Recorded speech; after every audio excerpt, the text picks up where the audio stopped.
જય સિયારામ. આજે આપણે સંપત્તિના પરિભ્રમણ વિશે સમજીશું, જેને રોટેશન ઓફ વેલ્થ પણ કહેવામાં આવે છે. સંપત્તિનું પરિભ્રમણ દેશની અંદર મુખ્યત્વે સરકાર બે માધ્યમો દ્વારા કરતી હોય છે.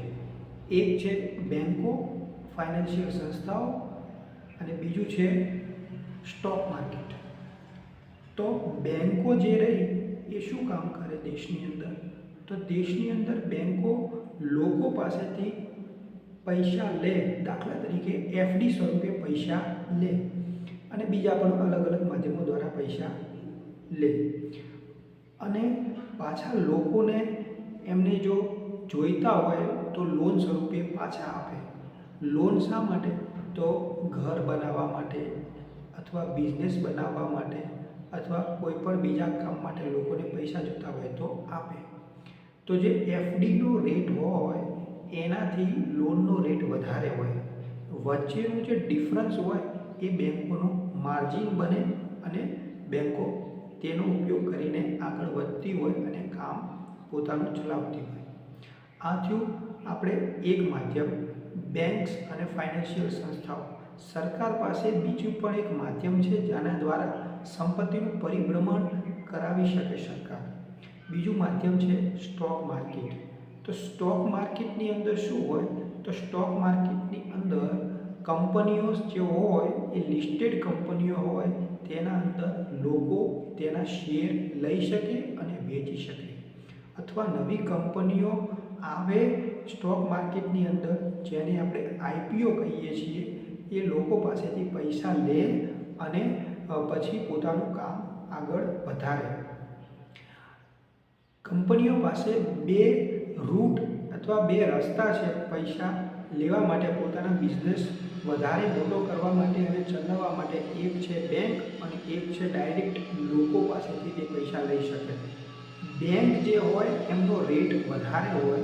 સ્ટોક માર્કેટની અંદર પોતાના અમુક બિઝનેસનો ભાગ વેચે છે તે, એટલે કે તે પોતાના અમુક પર્સન્ટેજ જે હોય માલિકીના એરિયા સ્ટોક માર્કેટની અંદર વેચે છે લોકોને.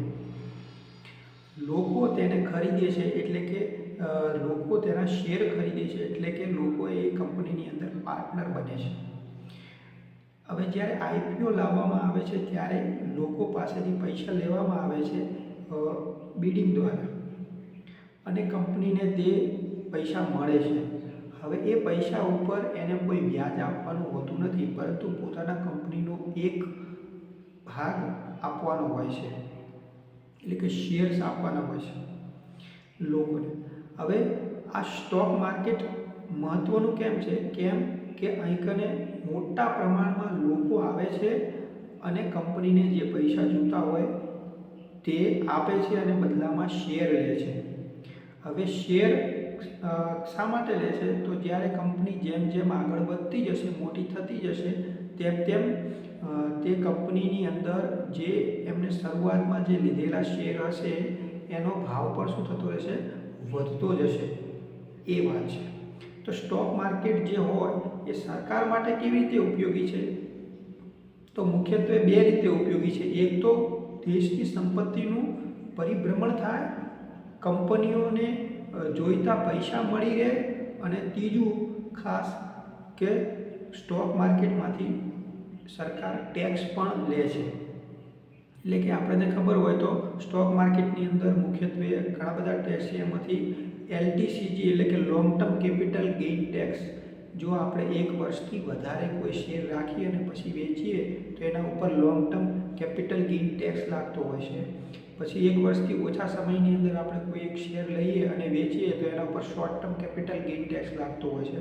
અને એફએનઓ, ફ્યુચર્સ એન્ડ ઓપ્શન્સ જેવી માધ્યમો દ્વારા આપણે સ્ટોક માર્કેટની અંદર ટ્રેડિંગ કરતા હોઈએ ત્યારે એના ઉપર એસટીટી, સિક્યુરિટી ટ્રાન્ઝેક્શન ટેક્સ ને વિવિધ પ્રકારના ટેક્સ લાગતા હોય છે, જે સરકારની આવક બને છે.